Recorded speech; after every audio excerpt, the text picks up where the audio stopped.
মন্দিরে থাকা গুরুদেবের সাহায্য নিয়ে কুমারকে উচিত শিক্ষা দিয়ে পুলিশের হাতে তুলে দিল দীপা। জি বন্ধুরা, অনুরাগের ছোঁয়া ধারাবাহিকতার আগামী পর্বগুলোতে আপনারা ঠিক এমনটাই দেখতে পারবেন। আমার সুন্দরী সুন্দরী আপুদেরকে বলছি, আপনারা যদি আমার চ্যানেলটিকে এখনো সাবস্ক্রাইব করে না থাকুন তাহলে প্লিজ প্লিজ প্লিজ এখনই আমার চ্যানেলটিকে একটি লাইক করে অবশ্যই চ্যানেলটিকে সাবস্ক্রাইব করে দিন। আগামী পর্বের শুরুতে আপনারা দেখতে পারবেন দীপা মন্দিরে থাকা গুরুদেবের কাছে যায় এবং তার কাছে সব কথা খুলে বলে। সে গুরুদেবকে জানায় যে কুমার কেমন লোক, কুমার কেমন তাদের ক্ষতি করেছে, কুমার তাদের সাথে কেমন ব্যবহার করছে। কুমার চেয়েছিল যে তার পরিবারকে একেবারে মেরে ফেলার জন্য। তখন দীপার অনুরোধে সেই গুরুদেব রাজি হয়ে যায় এবং দীপাকে সাহায্য করার প্রতিজ্ঞা করে। কুমার যখন ঠাকুরের কাছে পুজো করার জন্য আসে তখন কুমারকে কোনো কিছু বুঝতে না দিয়ে সবকিছু ঠিকঠাকভাবেই করছিল গুরুদেব। গুরুদেব তার নিজের পুজো শুরু করে। কুমার আস্তে আস্তে তার পুজো শুরু করে, সে সবকিছু ঠিকঠাক মতোই করতে থাকে। অন্যদিকে দীপা একপাশে বসে থাকে তার সঠিক সময়ের জন্য।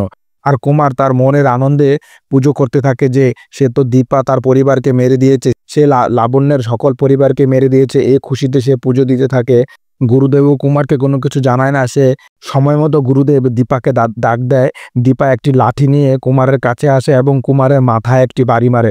কুমারের মাথায় যখন বাড়ি দেয় তখন কুমার চেয়ে দেখতে পায় দীপাকে। দীপাকে দেখার পর তো কুমার অবাক হয়ে যায়। কুমার মাথায় যেন আকাশ ভেঙে পড়লো। কুমার তখন কি করবে না করবে কোনো কিছু বুঝতে পারছিল না। তাদের দলবলকে ডাক দেয়, কাউকেই সে খুঁজে পায় না, কারণ আগেই সূক্ষ্মদেব বাবু দীপা মিলে তার দলবলকে মেরে একপাশে রেখে দিয়েছে। কুমার ঠাকুরের দিকে তাকিয়ে ঠাকুরের দিকে কিছু বলার চেষ্টা করছে, কিন্তু ঠাকুরও যেন তার পক্ষে নয়, ঠাকুরও যেন দীপার পক্ষে, কারণ অন্যায়ের বিরুদ্ধে কোনো সময় ঠাকুরও কাউকে প্রশ্রয় দেয় না। দীপা তার মনের সব কথা কুমারকে বলতে থাকে, তুই অনেকবার বেড়েছিস, আমি কি তোর কোনো ক্ষতি করেছিলাম? তুই কেন বারবার আমার ক্ষতি করছিস?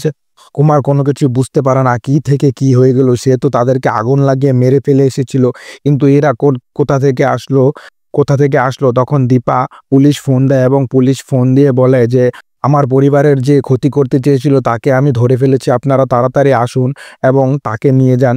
তখন কিছুক্ষণ পর সেই জায়গায় পুলিশ উপস্থিত হয় এবং পুলিশ উপস্থিত হয়ে কুমারের কোমরে দড়ি দিয়ে তাকে নিয়ে চলে যায়।